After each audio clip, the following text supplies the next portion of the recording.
نبی علیہ الصلوۃ والسلام نے ارشاد فرمایا کہ انزل الناس منازلہم، لوگوں کو ان کے مقام اور حیثیت کے مطابق پروٹوکول یا مرتبہ دو، جو جہاں کا ہے اس کو وہاں رکھو۔ السلام علیکم ورحمۃ اللہ وبرکاتہ۔ میرے سننے والوں، اللہ تعالیٰ جل شانہ سے دعا ہے حق تعالیٰ جل شانہ ہم سب کو، تمام امت مسلمہ کو، ہمارے سارے متعلقین کو ہر طرح سے اپنے حفظ و امان میں رکھے۔ ابھی حال ہی میں بالکل انہی دنوں ہمارے عظیم قدیم دینی درسگاہ دارالقرآن مسلم ٹاؤن فیصل آباد میں ایک بہت ہی اہم واقعہ پیش آیا۔ اہم میں اس لیے کہہ رہا ہوں کہ میڈیا میں اس کو بہت زیادہ اہمیت دی جا رہی، اچھالا جا رہا ہے۔ یہاں میں پہلے تو ایک بات عرض کر دوں کہ یہ جو ہم نے بے باکی اپنا لی ہے نا علماء کے خلاف، اکابرین کے خلاف، ذرا اس پہ بریک لگانے کی ضرورت ہے۔ ہر بندہ اپنی حیثیت، اپنے مقام، اپنے مرتبے کے اعتبار سے بات کرے، اور غیر عالم کو تو عالم کے متعلق لب کشائی کی گنجائش نکلتی نہیں۔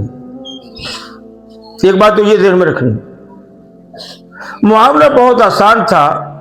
بنظر غائر اس کو دیکھا بھی، اس کو سنا بھی، ہاں جی، اور عینی شاہدین موقع پہ موجود حضرات کی آراء بھی لیں۔ پوری تحقیق اور پورے اطمینان کے بعد بات عرض کر رہا ہوں۔ معاملہ صرف اتنا ہوا کہ آیت الخیر حضرت اقدس حضرت مولانا قاری محمد حنیف جلندری دامت برکاتہم العالیہ بیان فرما رہے ہیں، اور اپنے طے شدہ پروگرام، شیڈول اور وقت کے مطابق بات فرما رہے ہیں۔ دوران بیان مبلغ اسلام حضرت مولانا طارق جمیل صاحب دامت برکاتہم العالیہ تشریف لاتے ہیں، اور اگر معاندانہ نظر سے دیکھنا ہے تو پھر جیسے جس کی نظر ہے وہ اس کو دیکھے گا، لیکن اگر بنظر حقیقت دیکھنا ہے تو بہت سمپل اور سادہ کہ مولانا طارق جمیل صاحب آئے ہیں اور انہوں نے آ کر دست بستہ دونوں ہاتھ باندھ کر یہ عرض کیا کہ حضرت مجھے ذرا جلدی ہے، میں نے اسلام آباد جانا ہے، تو آپ کی مہربانی پہلے مجھے موقع دے۔ بڑی ہی محبت بھرا اور بڑا میٹھا، اور کوئی اس میں نہ چہرے پہ، نہ ماتھے پہ، نہ لہجے میں کہیں کوئی تلخی نظر نہیں آئی، نہ سنائی دی۔ حضرت اقدس مولانا قاری محمد حنیف جلندری صاحب دامت برکاتہم العالیہ نے بھی بہت ہی میٹھے انداز میں، بڑے ہی پیارے انداز میں جواب دیا، اور بہت شائستہ انداز میں جواب دیا کہ مجھے بڑوں کا حکم اتنے بجے تک ہے، اب میں آپ کی مانوں یا بڑوں کی مانوں؟ بڑے پیارے انداز میں، ایسے صاف پتہ لگ رہا ہے کہ یہ دونوں حضرات اپنی دوستانہ ماحول میں گفتگو ہو رہی ہے۔ تو مولانا طارق جمیل صاحب تھوڑا سا مسکرائے، اور تھوڑا سا مسکرا کے انہوں نے فرمایا کہ میری مانو، اور پھر انہوں نے مائک پہ ہاتھ رکھا۔ حضرت قاری صاحب عزیز مجدہ نے مائک خود ان کے آگے کیا،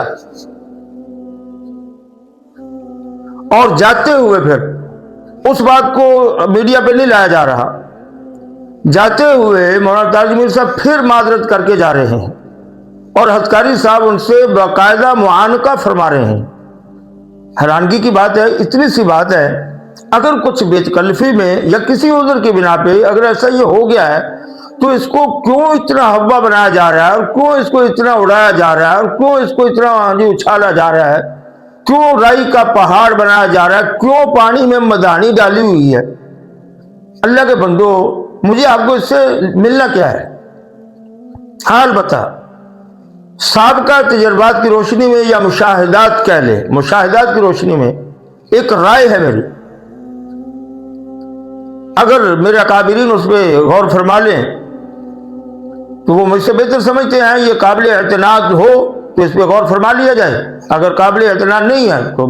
میری ایک اپنی ذاتی رائے ہے، مجھے اس پہ کوئی قلق بھی نہیں ہے، کوئی افسوس بھی نہیں ہے۔ میری رائے یہ ہے کہ وقت کی نزاکت اور ماحول کی نزاکت، اب میں اس کو بہت الفاظ میں نہیں کہوں گا، بس یہ اتنا ہی کافی ہے، وقت اور ماحول کی نزاکت کے پیش نظر میری یہ درخواست ہے، اگر میرے بڑے اس کو سمجھیں، اور خاص کر بالخصوص اہل مدارس میری اس بات کو سمجھیں، نہ سمجھیں ان کا اپنا، وہ مجھ سے بہتر سمجھ رکھنے والے ہیں، مجھ سے بڑے ہیں ہر لحاظ سے، جو مدارس چلا رہے ہیں، میں ان کی میرے سے الحمدللہ سوچ سمجھ صلاحیت ہر لحاظ سے اولا ہے، لیکن میری رائے یہ ہے کہ علماء کے مجالس میں، علماء کے پروگرامز میں، بالخصوص افتتاح اور اختتام کے مواقع پر، افتتاح اسباق ہو، اختتام اسباق ہو، افتتاح بخاری شریف ہو، اختتام بخاری شریف ہو، دستار بندی ہو، ایسے مواقع پر میری رائے یہ ہے کہ حضرت اقدس مولانا تاج میر صاحب دامت برکاتہم العالیہ کو زحمت نہ دی جائے۔ اس کی وجہ، سمپل سی وجہ، اس کی آسان اور سمجھ آنے والی وجہ یہ ہے کہ ایک تو ان کی مصروفیتیں، ان کے پاس وقت کی کمی، اور دوسرا بالکل آسان سمجھنے کی بات ہے کہ حضرت کا مزاج عوامی ہے،